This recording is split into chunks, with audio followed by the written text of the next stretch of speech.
Shalom Uvracha, Shalom Lekulam, Erev Tov, Erev Tov.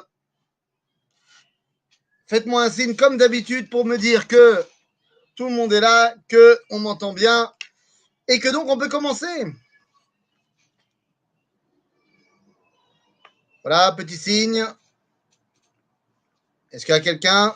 Houston? On m'entend Houston? Oula! Oula, là c'est toi qui, Gérard, tu écris dans une langue qui me dépasse. Yofi! Alors c'est parti. Alors on y va. Alors on est parti. Erev Tov Lekulam. Erev Tov Lekulam. On va essayer de parler un petit peu de Yom Kippourim aujourd'hui. Il n'y a pas de problème. Donc on va essayer de parler un petit peu de Yom Kippourim aujourd'hui. C'est parti. Et la question que j'aimerais lancer ce soir, c'est une question qui nous concerne tous. Qui nous concerne tous, particulièrement, évidemment, dans notre période troublée de Corona, tout ça, mais une question qui nous concerne tous au niveau de Yom Kippourim. D'habitude, là, je viens de voir, mon frère m'a envoyé aujourd'hui que la synagogue de Buffo avait officiellement annulé les tfilotes de Yom Kippourim. Ça me paraît complètement absurde, invraisemblable, à tous les niveaux. Hein, à tous les niveaux, Corona ou pas Corona, on trouve une solution pour faire les tfilotes. C'est-à-dire qu'on s'organise dehors. Les musulmans, ils n'ont aucun problème de prier dans la rue et ça dérange personne parce qu'ils ont peur. Il n'y a aucune raison de ne pas pouvoir organiser des tfilotes dehors si tu as peur du corona. Voilà. Il y a suffisamment, je trouve ça scandaleux, mais scandaleux, que les synagogues ferment sans proposer d'alternative. Je ne te dis pas qu'il faut contredire les recommandations du ministère de la Santé et tout ça, pas du tout. Je te dis que c'est à toi de faire preuve d'intelligence pour proposer une solution. Proposer une solution. Et tu vas pas me dire, alors je ne connais pas toutes les synagogues, hein, bien évidemment, mais tu vas pas me dire que dans la communauté, dans les gens qui sont habitués à venir dans ces synagogues, il n'y en a pas qui ont une cour, un jardin, un truc comme ça, et même dans Paris, ouais, mais là, jouez pas à l'envers, que tu peux pas t'organiser des petits minyanes. Dans la synagogue de Buffo, tu peux très largement mettre 10 personnes. Sans aucun problème, en respectant toutes les conditions. Ah, mais 10 personnes, comment tu vas faire le tri? Eh ben, tu fais pas le tri. Tu fais premier arrivé, premier servi, par exemple. Et tu t'en fiches de celui qui a payé ou pas payé. Mais tu ne fermes pas. Dis-toi bien qu'il y en a plein d'autres, il y a plein de gens qui ne savent pas prier chez eux. C'est complètement absurde de fermer la chose. Il faut trouver une solution. Il faut trouver une solution pour permettre aux gens de Yom Kippourim. Encore une fois, en gardant à l'esprit les Hanchayot, bien évidemment. Pourquoi je vous parle de ça? Eh bien, tout simplement parce que je voudrais qu'on parle aujourd'hui d'une notion très importante à Yom Kippour. Cette notion, elle s'appelle moi. Moi. Oui, pourquoi je vous dis moi? Rosh Hashanah, on parle tellement pas de moi. À Rosh Hashanah, on parle de Ribono Shel Olam, de Dieu, de la Mlachat Hashem, le couronnement de Dieu, du monde entier. J'aimerais qu'on revienne à une perspective beaucoup plus... Et pour essayer de comprendre, qu'est-ce que ça me fait à moi, Yom Kippourim? Alors venez, on rentre dans le vif du sujet. On connaît tous, on a grandi en France, on est peut-être encore en France, certains d'entre nous, on connaît tous le fameux juif de Kippour. Alors, dans notre conception à nous, le juif de Kippour, c'est le mec qu'on voit une fois par an, à Kippour. Mais en vérité, on est tous des juifs de Kippour. Non, je ne fais pas allusion ici aux juifs de Kippour parce qu'on est tous des gens qui viennent... Non. On est tous des juifs de Kippour. Dans le sens où Yom Kippourim a un lien avec tous les juifs, qu'ils soient à la synagogue ou pas, qu'ils soient religieux ou pas. Le Rav Tzvi Yehuda Kook, avait l'habitude de dire, on peut le retrouver dans les Umanat Titenu, le Rav Tzvi Yehuda disait, qu'est-ce qui est mechaper be Yom Kippourim? Yom Kippour, on l'appelle le Yom de la Kapara. Ma mechaper be Yom Kippourim. Le Rav Tzvi Yehuda disait, Chazaratenu el atzmiyutenu ze ha-mechaper. À Yom Kippour, on revient à qui on est, profondément. Il a fait, on revient à qui on est, mais mazé omer. Alors venez, on va rentrer mamash, dans le vif du sujet. Notre Kippour à nous n'a rien à voir, et je te le dis, avec le Yom Kippour de l'époque du Beth Amikdash. Rien à voir. Nous, aujourd'hui, on passe notre journée à la synagogue. On est à la choule, machin, truc, on bosse comme des malades, on prie toute la journée. Mais à l'époque, ça ne ressemble pas du tout à ça, Yom Kippour. À l'époque du Beth Amikdash, il n'y en a qu'un qui bosse. C'est le Kohen Gadol. Les autres, ça bosse pas. Ah non, mais soyons sérieux. C'est l'eau. C'est l'eau. Le Kohen Gadol, lui, il bosse. Le Kohen Gadol, lui, il bosse. Mais moi, je faisais quoi à l'époque? Venez, on revient en arrière. Venez, on revient et on est à l'époque du Beth Amikdash. Moi, j'habite à Jérusalem. Ah, non. J'habite à Jérusalem. C'est Gamour. Ouais. J'arrive à Jérusalem. Qu'est-ce que je fais à Kippour? Eh bien, à l'époque du Beth Amikdash, tel que nous apprend la Mishnah dans Maseret Yoma, la majorité des gens qui habitaient à Jérusalem, ils venaient au Beth Amikdash pour voir l'ambiance. Grosse ambiance au Beth Amikdash à Kippour. C'est quoi, grosse ambiance? Ben, ça veut dire que le Kohen Gadol, il bosse, et les Kohanim aussi, ils bossent un peu. Ils font les corbanotes et tout ça, machin. Mais il y a du sport. Parce qu'on faisait des compétitions de Kohanim pour savoir quel est le Kohen qui monte le plus vite sur le Keresh, sur la pente du Misbéar pour faire le Korban. Et les gens, ils venaient, ils s'ambiançaient. Alors oui, je jeûnaient, mais ils s'ambiançaient. La Mishnah fait état aussi de gens qui n'habiteraient pas forcément à Jérusalem ou qui habiteraient, mais ils ont un champ. Et ils veulent être sûrs que personne ne va leur venir voler dans leur champ pendant Kippour. Donc qu'est-ce qu'ils font? Ben, ils peuvent aller dans leur champ, surveiller. Et la Mishnah elle pose la question, oui, mais le problème c'est que ce champ, pour y arriver, il faut traverser une rivière. Ah ouais, mais j'ai pas le droit de me mouiller à Kippour. Non, mais t'as le droit. Pour aller surveiller ton champ, t'as le droit, mais par contre, tu devras rester là-bas jusqu'à la fin de Kippour.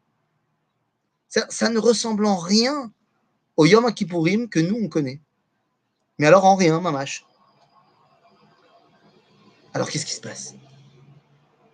Je vais aller même plus loin. Imaginons que moi, à Kippour, j'ai du mal à jeûner. J'ai du mal à jeûner, donc ce que je fais, c'est que je vais prendre un somnifère avant Kol Nidré et je me réveillerai après Neila. Voilà, comme ça c'est réglé, pas de problème. Est-ce que ça marche? Est-ce que itkaparti? Et là, je voudrais rentrer un petit peu dans le monde de la tchouva et de la kapara de Yom Kippourim. Vous savez, le judaïsme, c'est pas magique. Bien sûr que non. Et pourtant, à Yom Kippour, il se passe un truc. Il y a des avérotes où même si j'ai pas fait tchouva, à Yom Kippour, itkaparti. J'ai rien besoin de faire que j'ai reçu la kapara. De quoi on parle? Non, je suis très très sérieux. Nous dit le Rambam dans Ilchot Teshuvah, chapitre 1 à la Chabet. Seir המשתלח לפי שהוא כפרה לכל ישראל, כהן גדול מתוודה עליו על לשון כל ישראל. שנאמר ותוודה עליו את כל עוונות בני ישראל. On dit le bouc émissaire que le Kohen Gadol il va faire, il amène la kapara à tout Israël. Moi je me dis en disant ça, je me dis ok, mais il faut que les Bnei Israël ils participent un peu, ils fassent tchouva. À la Chabet. שעיר המשתלח מכפר על כל עבירות שבתורה, קלות וחמורות, בין שעבר בזדון, בין בשגגה, בין שהודה לו, בין שלא הודה לו. הכל מתכפר בשעיר המשתלח. Toutes les עבירות, il y a une kapara grâce au bouc émissaire. Seulement précise le Rambam, oui, mais si on parle de toutes les mitzvot, זה בתנאי שעשה תשובה. אבל אם לא עשה תשובה, Le mec, il n'a pas fait tchouva. Il a pris son somnifère, il est parti dormir. Là, ça teshuva. אז מה קורה? ואם לא עשה תשובה, אין השעיר מכפר לו, אלא על הקלות. Attends, t'es en train de me dire que le séhir, le bouc émissaire, il marche pour certaines fautes. Moi, je ne comprenais pas. S'il n'y a pas de tchouva, ça ne marche pas. C'est tellement logique que le Rambam te dise la tchouva, elle amène c'est la point de départ de la kapara. Évidemment, il faut que moi, j'ai fait quelque chose, que j'ai bossé un peu. Là, on te dit non. Non. Il y a des mitzvot qui s'appellent mitzvot kalot, ou averot kalot, que si tu les as fait, tu les as transgressés, alors tu n'as même pas besoin de faire tchouva que tu as reçu la kapara. C'est quoi ces mitzvot kalot? Nous dit le Rambam. הנה. ומה הם הקלות? בסדר? החמורות הם העבירות שחייבים עליהן מיתת בית דין או כרת, ושבועת שווא ושקר. אוקיי? זה חמורות. toutes les mitzvot qu'on transgresse, ou t'es chayav karet, ou mita, ou shvuat shav sheker. Alors, Alex demande, il y a des fautes qui ne sont pas pardonnées qu'avec la mort. Lo nachon. Lo nachon. C'est exactement dans ces halachot-là que le Rambam fait allusion. Il y a une différence entre le pardon, c'est-à-dire la slicha, et la kapara. Donc le Chilul Hashem dont tu parles, Eino mitkaper ad sheyamut, c'est l'avis du Rambam, Rabbeinu Yonah n'est pas d'accord, mais bon, disons, mais c'est pas une question de pardon. La slicha, elle arrive, c'est juste la kapara qui arrive pas. Ok? Maintenant, c'est pas ça qui m'intéresse ce soir. Ce soir, ce qui m'intéresse, c'est l'inverse. Les calottes. C'est quoi les averot kalot? מה זה הקלות? ושאר מצוות לא תעשה, ומצוות תעשה שאין בהם כרת, הם הקלות. Ah, évidemment qu'on ne parle pas de Ben Adam Lachavero. Bien sûr. Les Averot Ben Adam Lachavero, de toute façon, il n'y a pas rien à chercher tant que tu n'as pas été demandé pardon à ton prochain, c'est évident. Non, moi je te parle de mitzvot kalot. Viens, maintenant je t'ai donné la définition dans le Rambam. Le Rambam, il te dit, c'est mitzvot, Shem Ben Adam Lamakom, et qu'il n'y a pas de karet ou de mitat beddin, et qui ne s'appelle pas le mensonge. Par exemple, Mazé mitzvah kala, en mitzvah tassé, kiddush. J'ai pas fait kiddush. Bitalti mitzvah tassé, kala. Ou alors, j'ai mangé du cochon. C'est mitzvah lo tassé, chez en bo chiyuv karet, c'est ce qu'on appelle mitzvah kala. Donc le mec, il bouffe du cochon. À Yom Kippour, il a pris son somnifère, il n'a pas demandé pardon pour son cochon, ou mitkaper. Chez Malomar, qu'il reçoit la slicha aussi. C'est-à-dire, comment c'est possible que j'ai mangé du cochon, j'ai même pas besoin de faire tchouva, et le seir amishtalech, ça marche. Er ze yechol liot. Comment c'est possible que ça marche? Eh bien, c'est possible que ça marche parce qu'il y a quelqu'un qui bosse pour moi. Parce que quand on regarde les versets de la Torah, le Kohen Gadol, on a dit, c'est lui qui bosse, mais il bosse pas pour lui, il bosse pour moi. Vechiper ala kodesh מתאומות בני ישראל, ומפשעיהם לכל חטאותם, וכן יעשה לאוהל מועד, השוכן איתם בתוך תומותם, וכל אדם לא יהיה בו באוהל מועד, בבוא אלא לכפר בקודש עד צאתו, וכיפר בעדו ובעד ביתו, ובעד כל קהל ישראל. Le Kohen Gadol nous dit dans le livre de Vaïkra, il bosse pour moi, moi je dors, lui il bosse pour moi. Aval mamash, c'est pas stam. Tu sais pourquoi il peut bosser pour moi? Viens, on va prendre quelque chose qu'on connaît mieux, parce que nous, on ne connaît pas ça. On ne connaît pas la Metsiout du Beth Amikdash. La Metsiout, Itsumo shel yom mechaper, nous dit le Rambam.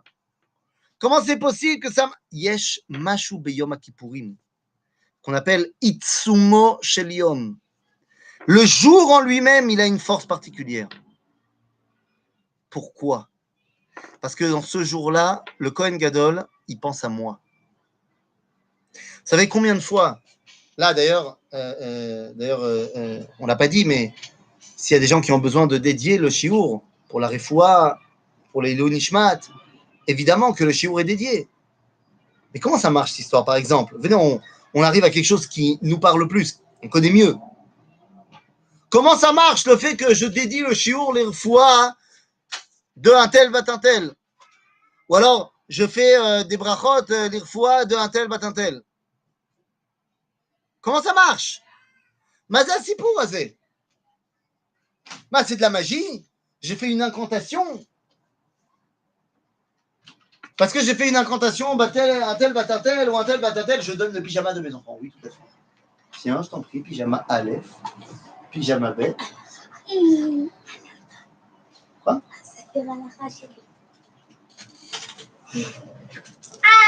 Attention, mon fils cherche son livre de halakha. Eh oui. Attention. Hop là. Halakha, le Talmid. ביי ביי. ספר כאילו מחברת. quoi? מחברת. בעיפרון. Complètement méchouillé celui-là. Mon fils est parti en cacahuète complètement, je suis désolé. Et vous pouvez sortir maintenant s'il vous plaît? Allel, tu peux sortir? Allel, tu peux sortir Allel? Tu peux sortir? Merci beaucoup.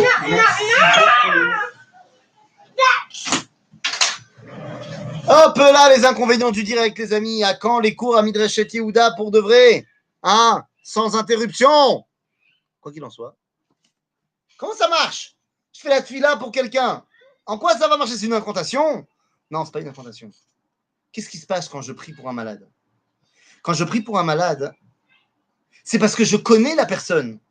Et donc, je sais ce qu'il est capable de faire dans ce monde. Et je sais à quel point, quand il est malade, qu'est-ce qui manque dans ce monde. Et donc, j'ai dit, si tu amènes pas la refoua de ce personnage-là, mais tu sais ce qu'il n'y aura pas dans le monde? Le monde, il va pas bien s'il est malade. Donc, j'ai besoin qu'il aille bien. C'est pas pour moi, c'est pour toi, Michlal. Parce que tu l'as mis ici, et il a un rôle à jouer. Pour l'instant, il ne peut pas le jouer, ce rôle. Alors évidemment, plus tu connais la personne, plus ta tefila, elle va être effective, c'est sûr. Parce que lorsque quelqu'un te dit, tu peux faire le shiur, le ilou, nishmat, et que moi, je ne connais pas la personne, c'est moins fort. Mais, pourquoi ça marche quand même? Parce que je connais la personne qui connaît la personne. Et donc, je m'attache à cette personne-là qui, lui, connaît celui qui est malade. On apprend ça de Chana.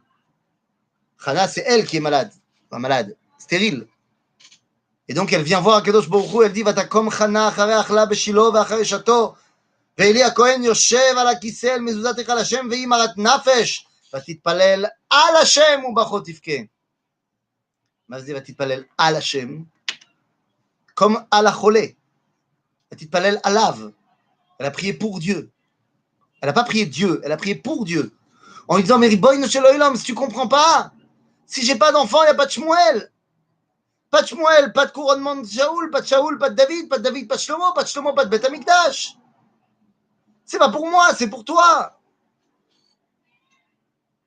En d'autres termes, le Kohen Gadol, ou mitpalel avouri, ou mechaper alay.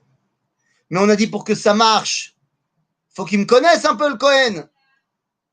S'il me connaît pas, ça marchera pas. D'accord. D'accord. Alors comment on fait? On a dit il faut qu'il me connaisse un peu, sinon ça marchera pas.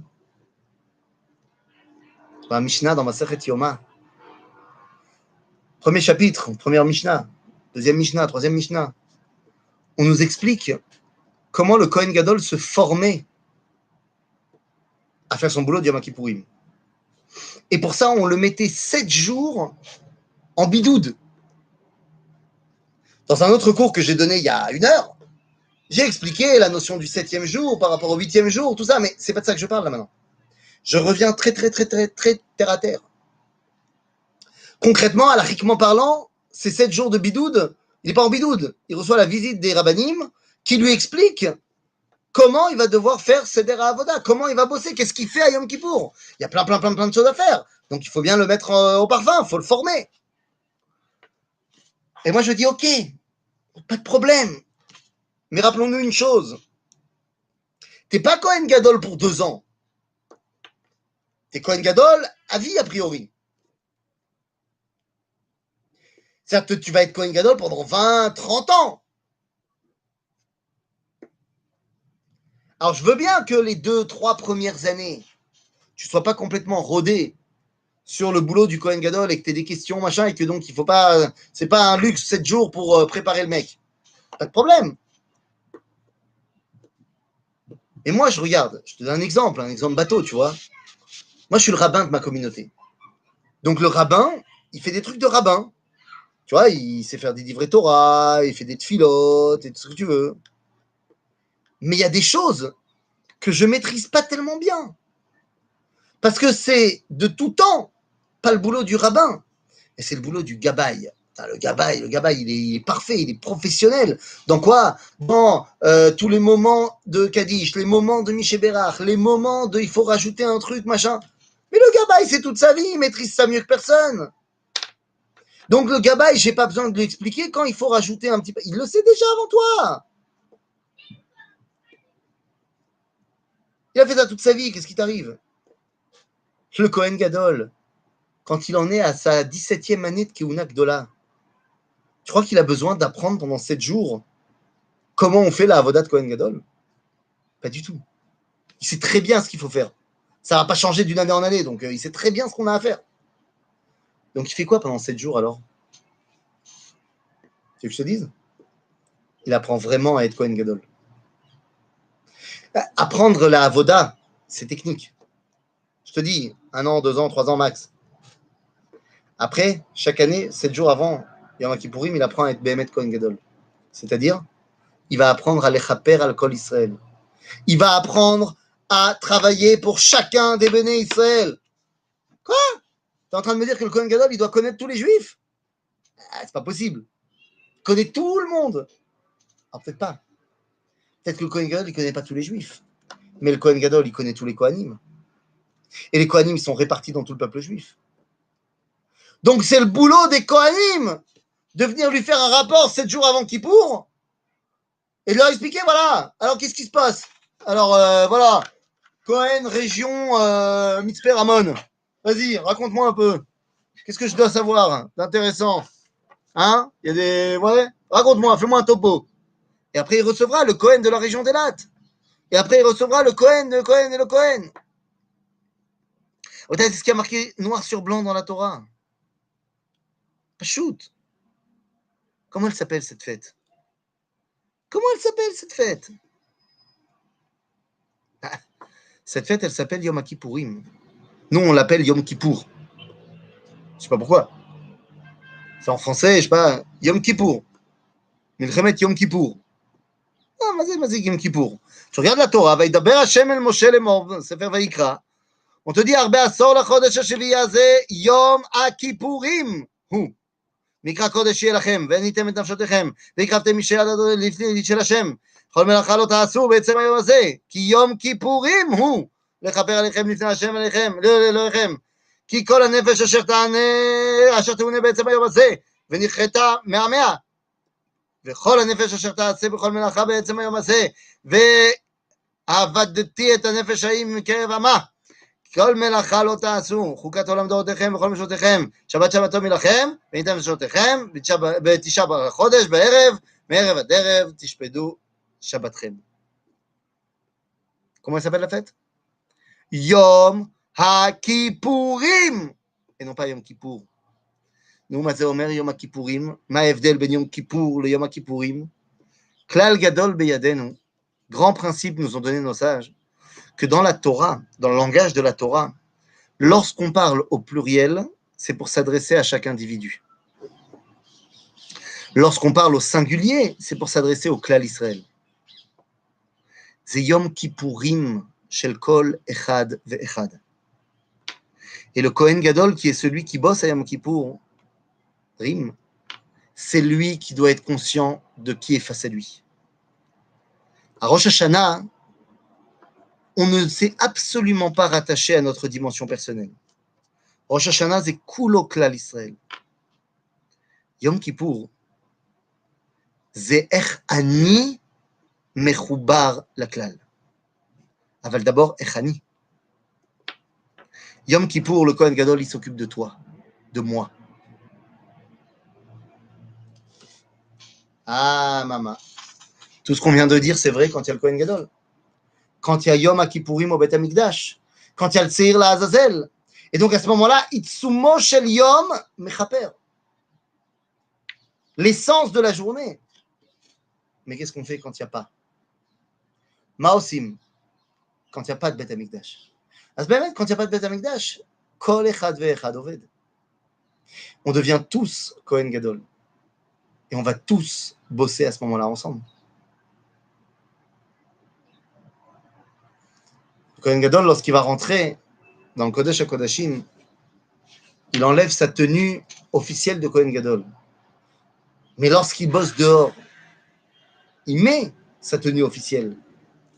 Et avec sa tenue officielle, il a quoi? Il a son choshen. Enfin, la choshen, ce pectoral, qui trouve comme ça dans la Sefer Shmot, ונשא אהרון את שמות בני ישראל בחושן המשפט על ליבו בבואו אל הקודש, לזיכרון לפני השם תמיד. Le Kohen Gadol, il se balade avec le choshen, c'est-à-dire tout simplement les noms des 12 tribus d'Israël. Une référence à chacun. Quand le Kohen Gadol, il peut faire ce boulot-là, très bien. Moi, je peux aller garder mon champ et regarder les compétitions de Kohanim. Mais quand le Kohen Gadol, il n'est pas là, c'est à moi de remplir ce rôle. Et comment je fais pour remplir ce rôle? Pas shoot. Je prends conscience, pendant tout Yom Kippour, que Gamani Chelek Me'amarechet Agdola. Que moi aussi, je fais partie, en tant qu'individu, à ce tout qui s'appelle le peuple juif. Ken, ken, ken, ani katan. Aval katan azeh chashuv. C'est exactement ce que nous disons dans la tfila de Yom Kippourim. Dans la tfila de Yom Kippourim, après avoir dit al-chet, al-chet, al-chet, al-chet, al-chet, al-chet, je viens et je dis, bon shel olam, Elohai, ad shelo notzarti eini kedai. ועכשיו שנוצרתי כאילו לא נוצרתי. Qu'est-ce que ça veut dire? עד שלא נוצרתי איני כדאי. Tant que je n'ai pas été créé, je ne valais pas le coup. Dit le Rav Kook dans Enaya, sur le Maseret Brachot, Chelek Bet, dit comme ça, לפני היצירה, לפני יצירתי, ודאי כל אותו הזמן הבלתי מוגבל שמעולם עד יצירתי לא היה דבר בעולם שהשם צריך לי. שאם הייתי חסר לאיזה תכלית והשלמה, הייתי נוצר. וכיוון שלא נוצרתי עד אותו הזמן, הוא עוד שלא הייתי כדאי. עד אז להיברות. dit le Rav Kook. C'est quoi, עד שלא נוצרתי לי כדאי? C'est depuis le Big Bang jusqu'à ma naissance, ça en est passé du temps. Pendant tout ce temps-là, Dieu, il n'a pas eu besoin de moi. Il ne pensait pas que j'avais, moi, quelque chose à remplir, un rôle à jouer dans cette histoire. אבל, ולא היה צורך בי, כי אם לעץ כזאת שנבראתי, מפני שהגיעה השעה שאני צריך לעשות איזה דבר להשלמת המציאות. ואם הייתי מייחד מעשיי אל תכלית בריאתי, הנני עכשיו כדאי. אבל כיוון שאין מעשיי הולכים לתכלית הטוב, כי אם לבצעו לשירות הלב, הרי לא הגעתי על התכלית, אם כן איני עדיין כדאי, כמו שקודם לכך. dit le Rav Kook, עד שלא נוצרתי, on a compris, איני כדאי. Tant que j'ai pas été créé, Dieu il s'est débrouillé sans moi. אבל עכשיו, si je suis né, c'est que Dieu il peut plus se passer de moi. Alors pourquoi je dis, ועכשיו שנוצרתי כאילו לא נוצרתי? Parce que tu remplis pas ton rôle. Tu viens de dire al-chet, al-chet, al-chet, donc tu viens de montrer à quel point tu as fauté. Donc tu n'es pas celui que tu devrais être. Donc tu dis, je suis kedai, aval befol, אני לא kedai, parce que je fais pas ce qu'il faut. Donc אני רוצה להיות kedai. רוצה להיות kedai. יום הכיפורים, זה בדיוק הזמן. C'est le moment où je prends conscience à quel point ani chashuv. Ani Chashuv. En. Ani Chashuv parce que je fais partie, moi aussi, de cet ensemble qui s'appelle le peuple juif et que sans moi, cet ensemble est chasser. À Rosh Hashanah, on n'a parlé que de l'ensemble. Et moi, Kippourim, je ne suis pas en train de faire l'apologie de l'individualisme. Parce que cet individu, il doit s'inscrire dans quelque chose de plus grand. Mais on ne peut pas l'oublier non plus. L'individu doit prendre sa place parmi le collectif à Yom Kippourim. Et comme je l'ai dit, l'individu, à l'époque du Beth Amikdash, il ne passait pas sa journée à la synagogue. Alors, qu'est-ce qui était la chose qui l'intéressait le plus? Quel était le truc que l'individu voulait faire à Kippour? C'était quoi le moment le plus fun de Kippour? Ah, ben, je vais te dire. Le moment le plus fun de Kippour, c'est pas shoot.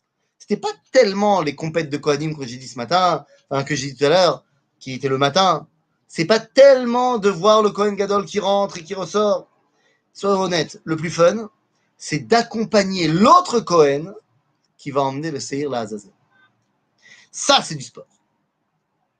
Et là, je voudrais qu'on s'arrête 2 secondes sur ce bonhomme. Le Kohen, qui n'est pas le Kohen Gadol, qui va amener le Seir la Azazel. Et on a dit, c'est ce Seir-là qui va les chaper à l'ail. Seir la Azazel. C'est un truc de malade, ce Seir la Azazel. Comment ça marche? D'après la halakha, le Kohen qui était mémouné au Seir la Azazel, il le prend du Beth Amikdash et il l'emmène. C'est Yom Kippour, les gars, il fait chaud.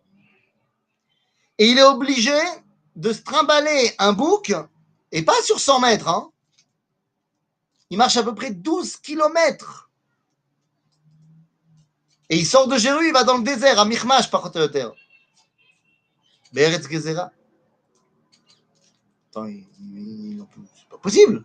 Il dit la Mishnah, la halakha, qu'il y avait tous les kilomètres des soukottes, avec à manger et à boire, où le Kohen pouvait se restaurer. Il dit à Mishnah, il y a un miracle, il n'y a jamais personne qui a eu besoin. Mais techniquement, il pouvait. Et toi, tu vas là-bas et tu veux regarder cette histoire. Comment on balance le Seir la Azazel du haut de la montagne, Vemit Kaprim Kol Avonot Israël. J'aime bien l'idée, mais quand tu regardes un petit peu les versets qui parlent du Seir la Azazel, tu te dis, mais attends, mais qu'est-ce qui se passe? Velakach et Shnei Seirim, toujours dans le livre de Vaïkra, chapitre 16, Lecha. Velakach et Shnei Seirim, Ve'emid otam lifnei Hashem. Ils sont identiques, les Seirim. Petach Ohel Moed. ונתן אהרון על שני השעירים גורלות.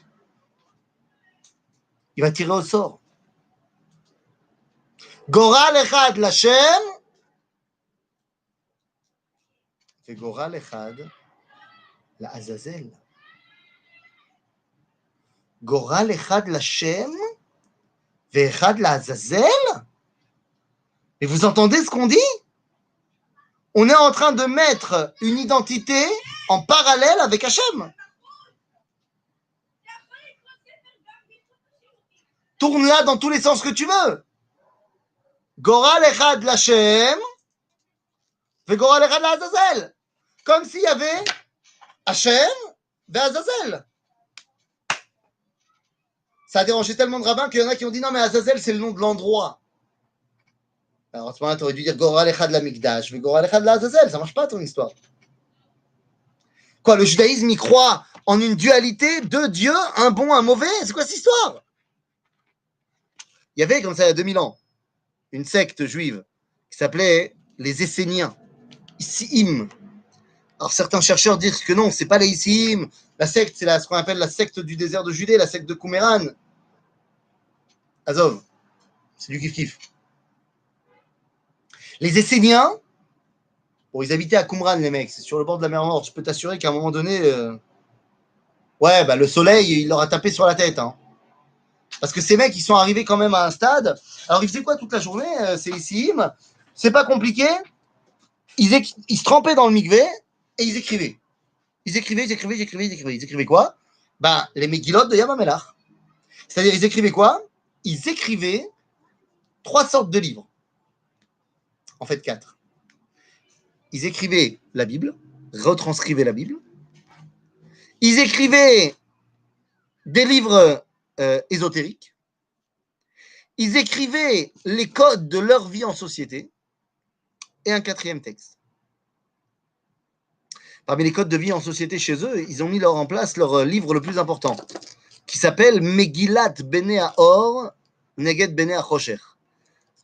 Le livre des fils de la lumière contre les fils de ténèbres. Alors là, c'est bon, là, t'es chaud pour... Ah, tu peux lancer un film, là. Là, tu peux Hollywood, là. C'est parti. Les fils de la lumière contre les fils de ténèbres.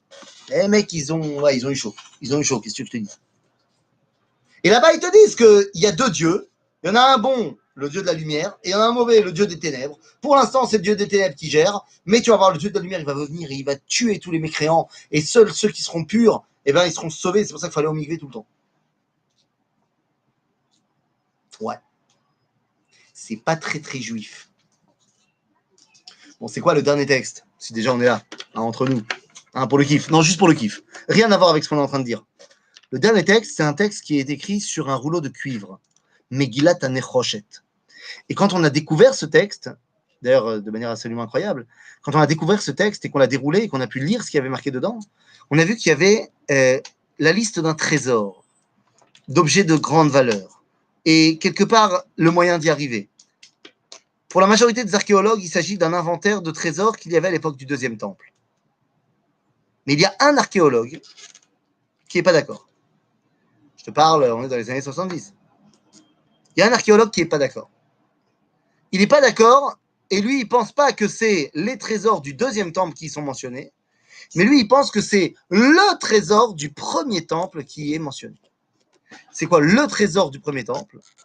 Eh bien, c'est Aaron Abrit, qui a disparu à l'époque de Yoshiyahu Melech Yehuda.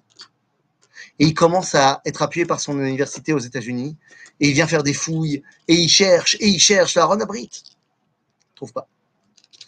Au bout de 7 ans de fouilles, son université, elle le lâche, il n'a rien trouvé, et il dit laisse tomber. Il réussit à avoir des donateurs privés, qui sont des chauds patates, et il refouille pendant 7 ans. 14 ans ont passé, il n'a rien trouvé, le mec. Mais rien. Et donc il abandonne, il n'a plus de crédit, ça coûte très cher des fouilles, laisse tomber. Et il se prépare à rentrer en Amérique. Il rentre là-bas, et alors qu'il a prévu de retourner à l'université et enseigner, et tant pis pour son rêve, il fait la rencontre d'un mec, un petit jeune comme ça, qui lui dit « Shalom, hello, je connais tous vos travaux, j'ai lu tous vos travaux, vous m'intéressez beaucoup. Je suis réalisateur à Hollywood et je prépare un film. Et je voudrais que vous deveniez consultant sur mon film. En fait, je me présente, Steven Spielberg. L'archéologue se présente. Il s'appelle Whitney Jones. Et avec Steven, ils vont créer un personnage qui s'appelle Indiana Jones. Et quel est le premier film? Les aventuriers de l'Arche perdue, suite à la découverte de Megillat HaNechoshet de Qumran. Bon, ça c'était juste pour le kiff. Ah, cadeau. C'est cadeau, c'est cadeau. Megillat Bnei Haor Bnei HaChosher, c'est pas juif. Les gars, nous on ne croit pas qu'il y a deux dieux. C'est Echad Lashem, Echad Lazazel, Mazé. Mazé Azazel, Bémet. C'est évidemment pas une autre divinité. Mazé Azazel, on dit à Gemara Maseret Yoma, עזאזל מקום הקשה בערים, יכול ביישוב תלמוד לומר המדברה, ומנין שהיה בצוק תלמוד לומר על ארץ גזירה. מה זה עזאזל? Comme son nom l'indique. C'est Az, à elle. En français, Azazel, c'est toutes les forces primaires qui nous viennent d'Akadosh Baruch Hu. Les forces de Azout. Quand je dis force primaire, je ne parle pas négativement. Je parle de force primaire, première. Pas encore domptée par l'intellect, la réflexion, les instincts, les plus primitifs, les plus premiers, les plus barbares. Barbares pas dans le mauvais sens, barbares dans le sens avant la civilisation. J'ai des instincts. Par exemple, à Rosh Hashanah, dans ma synagogue, le premier jour de Rosh Hashanah, les siffrets Torah sont tombés.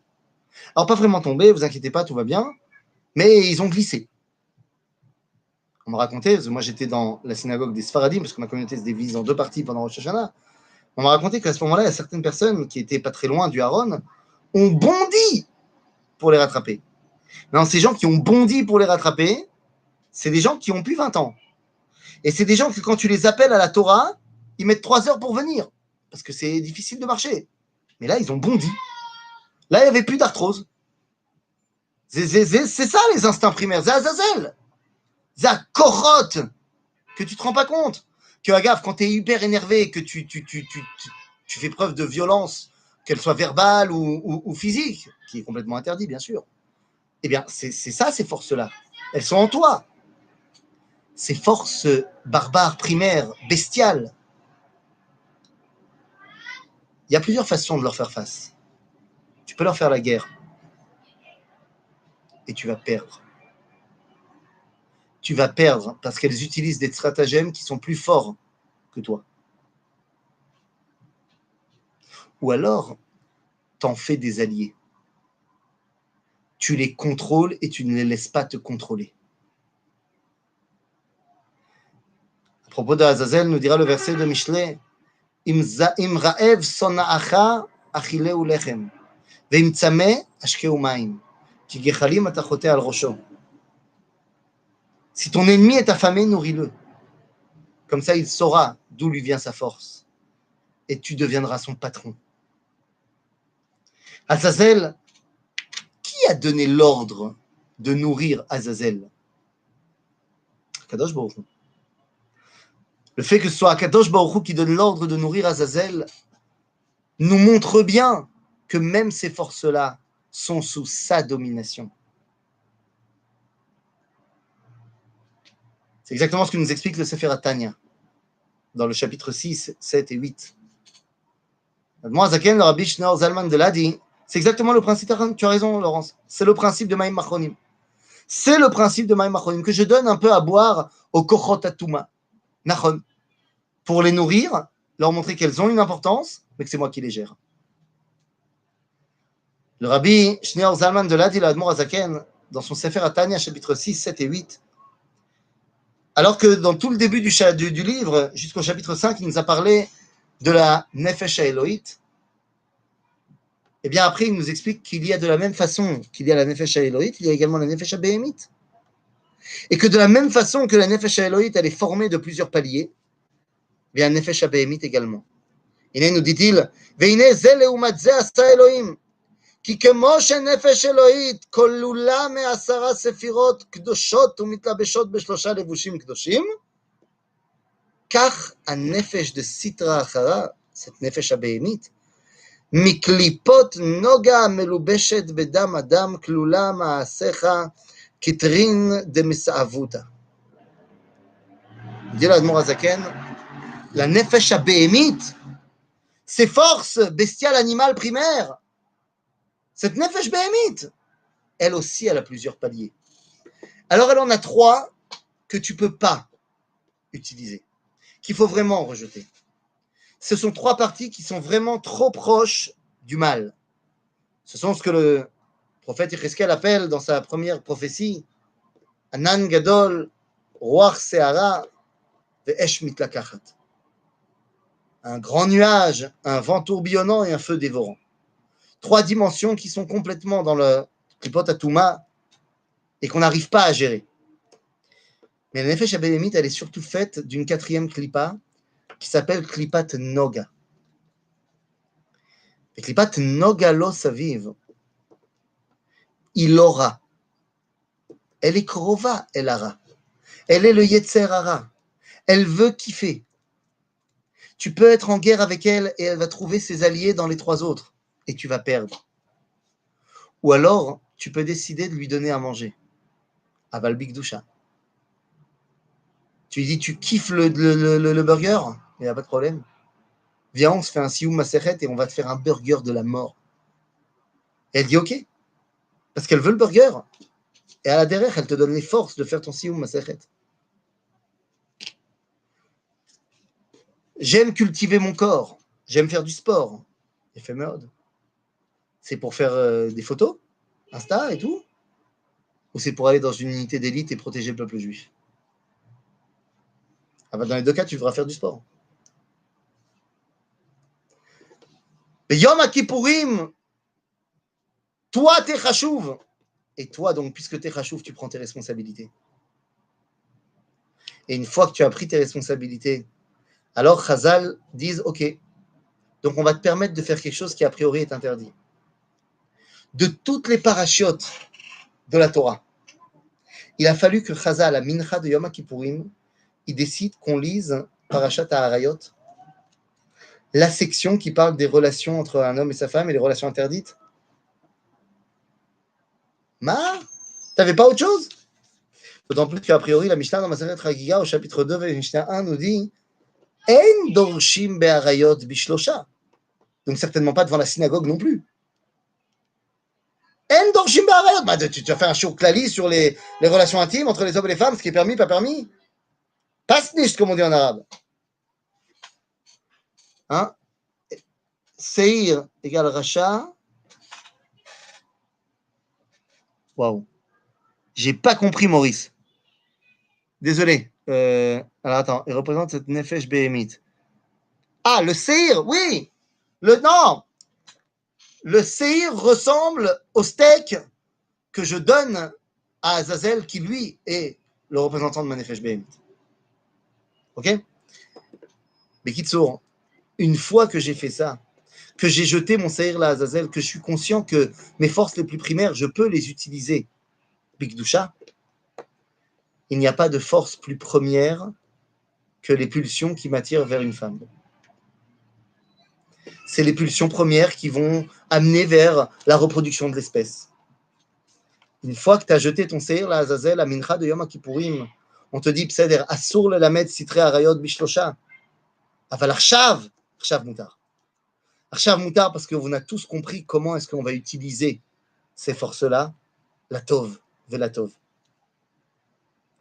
Et donc, on lit les parashat arayot parce qu'on est tout à fait capable à ce moment-là de les natev, de tourner ces forces-là vers le bien.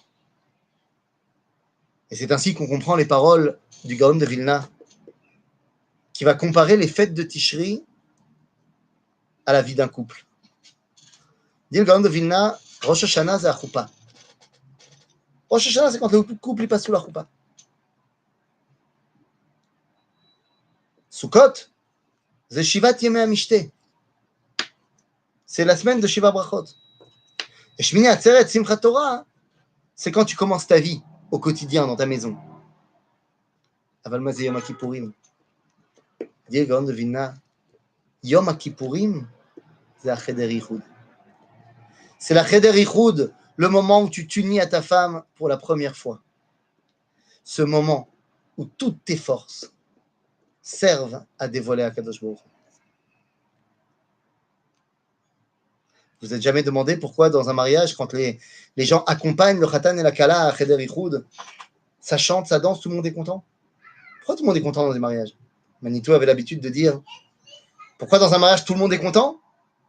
Parce que c'est le seul moment Ba'olam Hazeh où Gam Yetzer Hatov ve Gam Yetzer Hara rotzim oto davar. Yom HaKippurim זה החדר ייחוד בין הקדוש ברוך הוא לכנסת ישראל. אז כל העולם שמח בקדושת היום. עיצומו של יום הכיפורים מכפר. אני חשוב, parce que je fais partie d'un tout qui ne m'a pas oublié, et donc je peux me rattacher à cette grandeur.